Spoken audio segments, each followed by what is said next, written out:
Hi Flutes, today we're going to learn how to put our instrument together. As you can see, my case is already open, so you can very carefully make sure your case is right side up and open it up.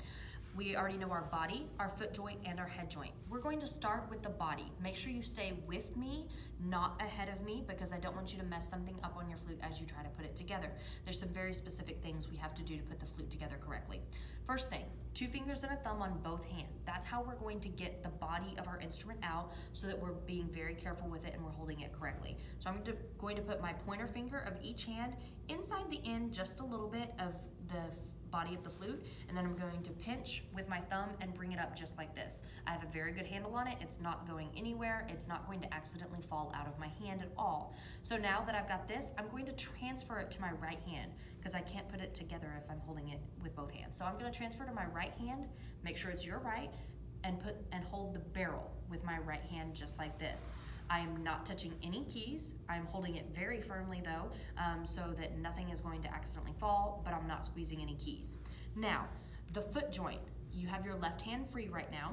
What I want you to do is put your pointer finger in the very end of the foot joint and then grab right there with the end. Now, very carefully, you can sit it on the ground if you need to, so you have a better leverage. I am going to hold this part of the flute so that I can put it on the body very easily. If you need to pause the video at any point to make sure that you're doing this correctly, pause please and make sure that you get it correct before you go on. Okay, I want my thumb of my left hand to lay across these 2 keys right here. Remember me saying we don't want to squeeze any of the keys?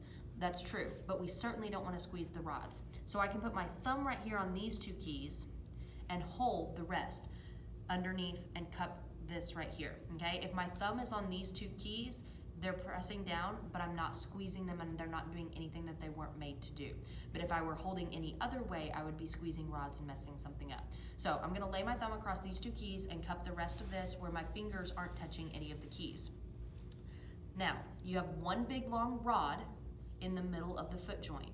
That will need to line up with the middle of the keys on the body.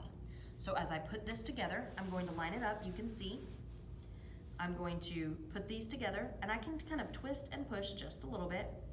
But when I'm finally done, I need to make sure that the rod of the foot joint lines up with the middle of the keys of the body. Okay, when we have that done, I'm going to hold this just like this where it's facing me. Okay, and I'm still holding at the barrel up here. That's where I have most of the weight of the flute. And I'm going to rest it on my lap. Now, I'm going to take my left hand again and very carefully take out the head joint. Then I want the head joint, the tone hole that we talked about before, to line up basically with the center of the keys. And I'll talk about how to get that closer to line up in a second. But what I'm gonna do is I'm going to take the head joint and just very carefully twist and push until the flute's together. Okay, now let's talk about how to actually line that up. I'm gonna move my case out of the way. I want about this much space between that is not pushed all the way in. I don't want it pushed all the way in because I'll be out of tune. I'm going to pull it out just a little bit. And you see, I have markers here where I know that my flute is in line, but what I'm going to do, if I didn't have those markers, is I would just close one eye and look down the barrel of the flute to see the tone hole should line up directly with this tiny smallest key right here. So you want it to be exactly in line with this key right here, the little bitty key, and then your flute is together. Now, we're not gonna talk hand position today, but let's go ahead and take it apart. I'm gonna take it apart exactly opposite. So I'm going to hold the barrel, pull the head joint out with my left hand and place it back in the case where it belongs. Then I can put my thumb back on these 2 keys of the foot joint, very carefully twist and pull apart. Foot joint goes in, 2 fingers and thumb, or finger and thumb on both sides, and the body goes back in the case, close and latch. That's how you put together and take apart your flute.